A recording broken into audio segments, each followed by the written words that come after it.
আমাদের করিমপুর, জলঙ্গি, আমাদের তেহট্ট, নদিয়া, মুর্শিদাবাদের ওই জোন রেল মানচিত্রের বাইরে আছে।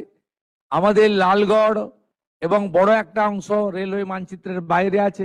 গোপীবল্লভপুর, নয়াগ্রাম আমাদের রেলওয়ে মানচিত্রের বাইরে রয়েছে। দক্ষিণ দিনাজপুরের হিলি সহ একটা বেল্ট রেলওয়ে মানচিত্রের বাইরে আছে।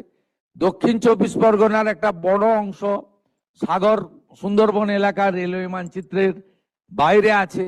সব জায়গা কাভার করে রেলওয়ে বোর্ড এই প্রজেক্টগুলো অ্যাপ্রুভ করেছিল। অনারেবল ডিস্ট্রিক্ট ম্যাজিস্ট্রেটরা আপনারা ভার্চুয়ালি যুক্ত হয়েছেন। আমাদের clear instruction direction, railway board land purchase করার জন্য 100% ফাইন্যান্স করে এবং যেখানে যেখানে আমাদের প্রয়োজন দরকার আমরা জমি অধিগ্রহণ, জমি আমরা পারচেজ করে রেলকে হ্যান্ডওভার করব। প্রয়োজন হলে রাজ্য সরকারও যেখানে যেখানে প্রয়োজন রেল যেমন যেমন সহযোগিতা চাইবে সেটা আমাদেরকে করতে হবে।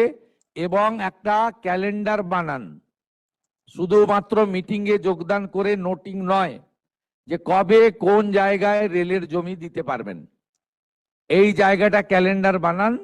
আমি পশ্চিমবঙ্গের মানুষকে আশ্বস্ত করতে চাই, under the visionary leadership of the prime minister Narendra Modi, double engine is now functioning properly এবং a good outcome will come within stipulated period. পশ্চিমবঙ্গের মানুষ ডবল ইঞ্জিনের টেস্ট পাবে, সড়কও যেমন মজবুত হবে, সেতুও যেমন তৈরি হবে, সরকারি বাসও যেমন ছুটবে, ই ভেহিকেলও যেমন ছুটবে, সাথে সাথে আমরা রেলের যে মেট্রো এবং রেলের যে টেস্ট মানুষের কাছে পৌঁছে দিতে পারবো। এবং সবটাই আমাদের আগামী দিনে আজকের যে মিটিং হবে, উনি উনার মূল্যবান ভ্যালুয়েবল টাইম স্পেয়ার করেছেন, আমরা এই মিটিংয়ে সেই বিষয়গুলো আলোচনা করব।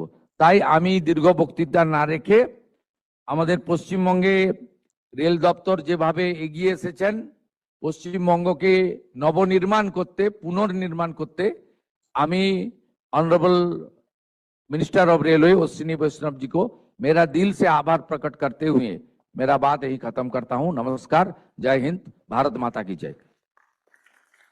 May I kindly request